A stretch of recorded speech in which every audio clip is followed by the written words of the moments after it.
오늘 하나님께서 주신 말씀은 신명기 31장 19절에서 29절까지 말씀입니다.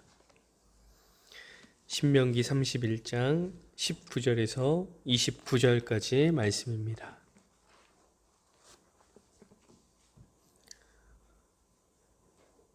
그러므로 이제 너희는 이 노래를 써서 이스라엘 자손들에게 가르쳐 그들의 입으로 부르게 하여 이 노래로 나를 위하여 이스라엘 자손들에게 증거가 되게 하라.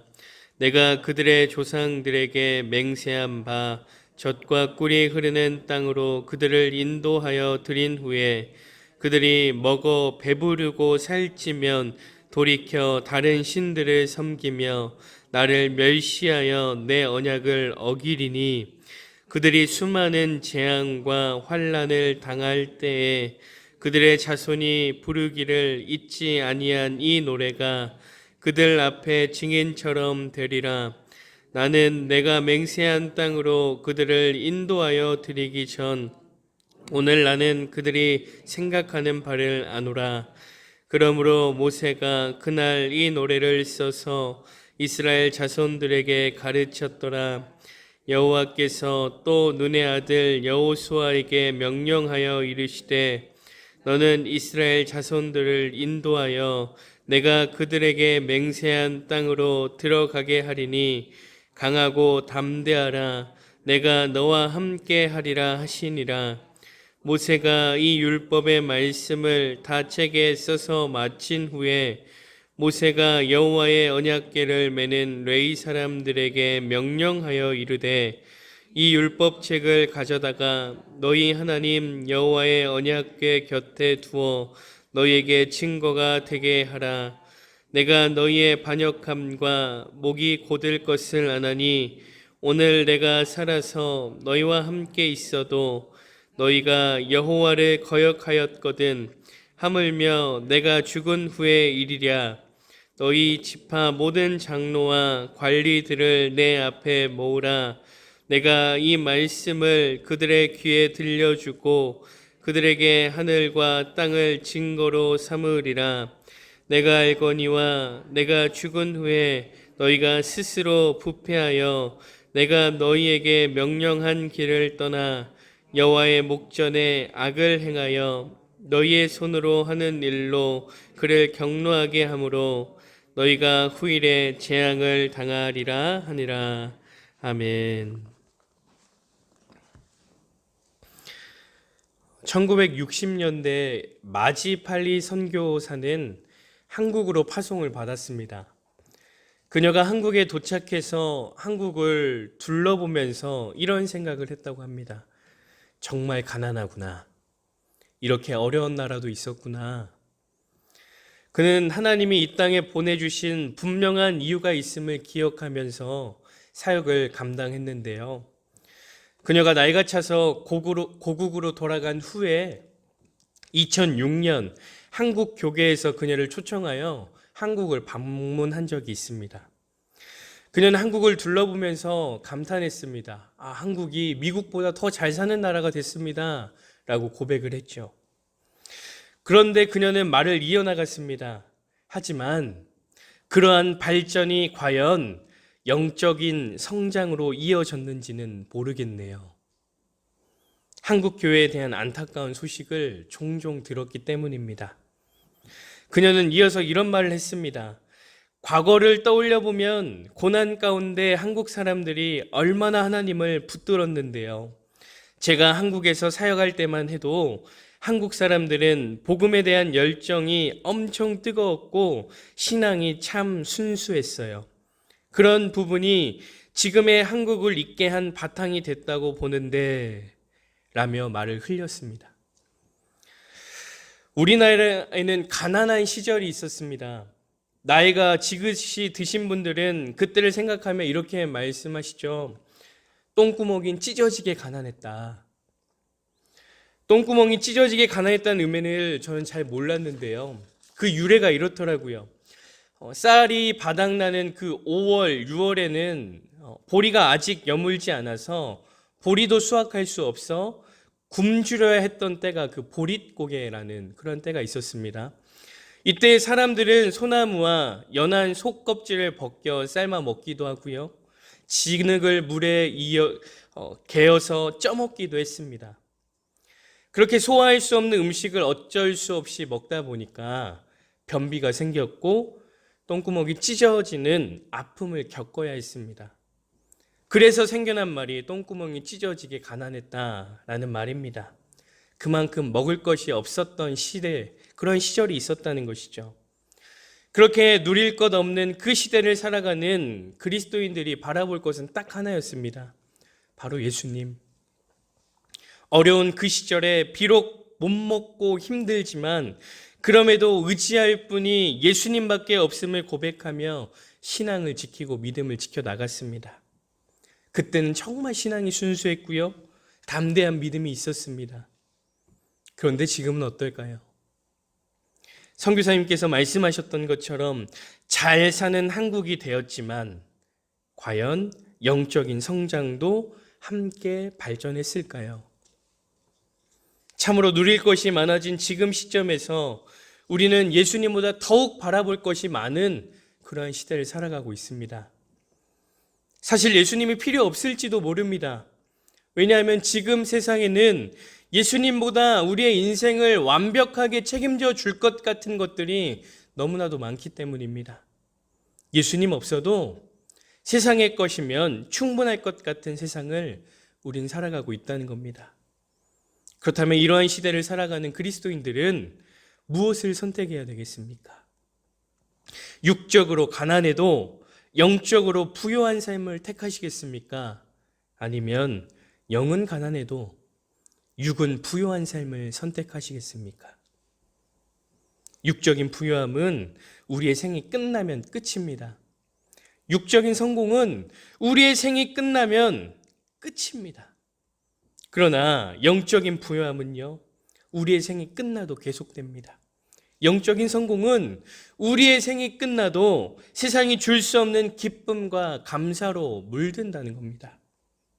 누릴 것 많고 육적인 부요함을 외치는 이 시대 가운데 우리 성도님들은 무엇을 선택하시겠습니까? 영적인 부요함입니까? 육적인 부요함입니까? 오늘 본문에 보면 이스라엘 백성들이 타락하는 이유에 대해서 모세는 이렇게 말합니다. 20절 말씀입니다. 내가 그들의 조상들에게 맹세한 바 젖과 꿀이 흐르는 땅으로 그들을 인도하여 드린 후에 그들이 먹어 배부르고 살찌면 돌이켜 다른 신들을 섬기며 나를 멸시하며 내 언약을 어기리니. 그들이 언제 우상을 바라봅니까? 언제 하나님의 언약을 어기고 하나님을 떠납니까?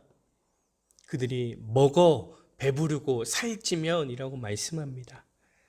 그들이 가나안 땅에서 누릴 때 하나님 없어도 살 수 있다고 느껴질 만큼의 풍요로움이 찾아왔을 때 그들은 하나님이 아닌 다른 것에 시선을 두고요, 하나님을 멸시하고 언약을 어깁니다. 그런데 이스라엘 백성들이 처음부터 하나님을 저버린 것은 아닙니다. 여호수아 시대를 한번 생각해 보십시오. 여호수아 시대 때는요, 순수한 신앙이 있었습니다.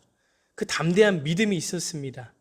그런데 여호수아 시대의 상황과 환경은 그 순수한 믿음을 지킬 수 있는 여건은 아니었습니다. 치열한 전쟁을 해야 됐고요, 죽고 사는 문제가 직면해 있는 상황이었습니다. 너무나도 힘들고 어려운 상황과 환경을 살아가야 했던 것이 여호수아 시대의 사람들인데, 그러나 그들에게는 순수한 신앙과 담대한 믿음이 있었다는 겁니다. 육적으로는 가난하고 힘겹고 어렵지만 그들의 영은 부요했다는 겁니다. 오직 하나님만을 바라보고 하나님만을 의지하는 믿음은 굳건했다는 겁니다. 그런데 그랬던 이스라엘 백성들이 타락하기 시작한 겁니다. 그 시대가 바로 사사시대이지요. 가나안 땅을 정복하고 누릴 것 많은 시대가 도래했습니다. 그렇게 누릴 것이 많은 상황과 환경 속에서 풍요로운 삶이 찾아왔습니다. 이러한 상황 속에 사사시대의 이스라엘 백성들이 택한 것은 하나님이 아니라 세상이었습니다. 누릴 것 많고 풍족한 삶이 찾아오니 이젠 하나님이 필요 없어졌습니다. 그들은 하나님을 저버리고 각기 소견이 옳은 대로 죄악을 뒤집어 쓴 삶을 살아갔다는 겁니다. 육적으로는 정말 부유한 삶을 살아갔지만 영적으로는 정말 가난한 삶을 살아갔던 시대가 사사시대입니다. 말씀을 준비하면서 이런 생각이 들었습니다. 그때나 지금이나 별반 다른 게 없구나. 시대가 다를 뿐 너무나 똑같지 않습니까? 고난과 가난의 시절과 풍요의 시절의 삶이 너무나도 분명하게 똑같습니다. 우리 성도님들도 한번 생각해 보십시오. 어려운 시기에 신앙생활을 했던 때와 풍요한 때의 신앙생활을 했을 지금의 상황을 한번 생각해 보십시오. 힘겹고 어려운 상황과 환경 속에서는 눈물로 기도하고 간절하게 주님을 잡았던 그때 생각나지 않습니까? 굳건한 믿음을 가지고 하루하루를 살아갔던 그때가 기억나실 겁니다.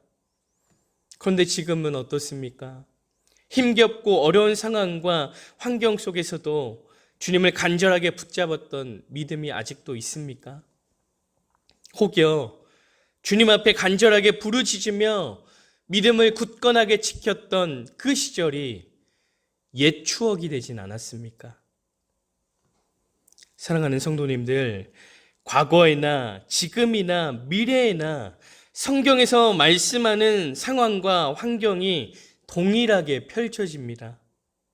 이러한 상황에 우리는 어떤 상황과 환경에 구애받지 않고 온전히 하나님을 따르는 것이 중요합니다.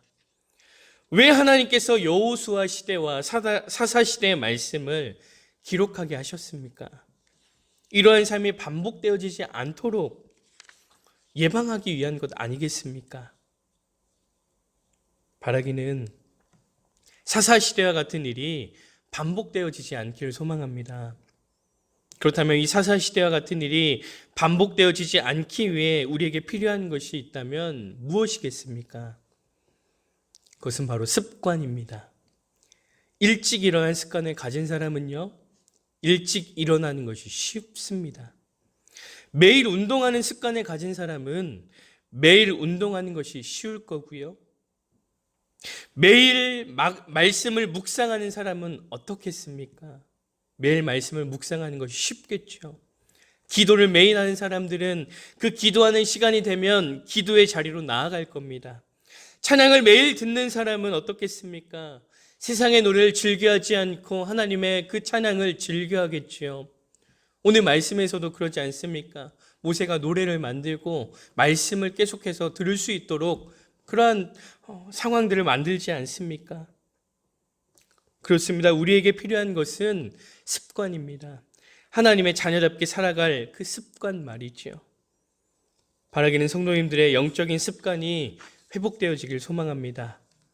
그래서 어떤 상황과 환경이 우리의 신앙을 좌지우지하는 것이 아니라 가난한 환경이나 풍족한 환경이 우리의 신앙을 좌지우지하는 것이 아니라 어떤 상황과 환경 가운데서도 영적인 습관을 통해 하나님을 바라보고 하나님 한 분만을 의지할 줄 아는 믿음의 사람들 되길 간절히 소망합니다.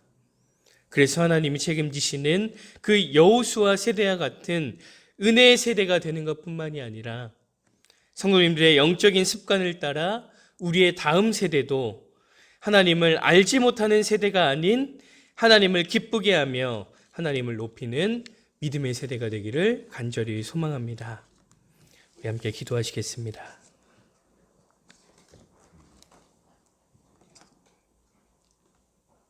주님 감사합니다. 우리에게 은혜를 주셔서 이전보다 풍요로운 삶을 살아가게 하시니 감사를 드립니다. 주님, 풍요가 우리에게 독이 되지 않게 도와주시옵소서. 더 가지려는 욕심과 더 풍요로운 삶에 취해 세상만을 바라보는 우리의 삶이 아니라 더욱 주님만 바라볼 수 있는 영적인 눈을 허락하여 주시옵소서. 간절히 바라기는 어떤 상황과 환경이 우리의 인생을 좌지우지하는 것이 아니라 가난하나 부하나 언제든지 믿음을 굳건히 지키게 하시고, 그러므로 여호수아 시대처럼 하나님이 동행하시고 하나님이 책임지시는 믿음의 사람들이 될 수 있도록 은혜를 더하여 주시옵소서. 지금은 길이요 진리요 생명이요 부활이신 우리 구주 예수 그리스도의 은혜와 예수 그리스도를 통해 우리에게 영원한 생명을 주신 하나님 아버지의 크신 사랑하심과 우리가 이 땅에 살면서 예수님을 믿게 하시고 그 신앙 고백으로 이 새벽에 나와 예배하게 하시는 성령의 함께 하심과 교통하심이 가난할 때에나 풍요로울 때에나 어떤 상황과 환경이 우리의 믿음을 결정하는 것이 아니라 주님이 기준되어 믿음을 세우고 하나님이 기뻐하시며 하나님이 책임지시는 믿음의 사람으로 살아가기를 소망하는 사랑하는 우리 성도님들과 성도님들의 가정과 부모님과 자녀와 생업 위에 우리 교회와 민족과 저 북한에 있는 동포들과 지금도 해외에 나가서 선교하시는 선교사님들과 그들의 가정과 사역위에와 우리가 날마다 중보하는 고3 학생들과 전도 대상자들 위해 이제로부터 영원토록 함께 하시기를 간절히 축원하옵나이다. 아멘.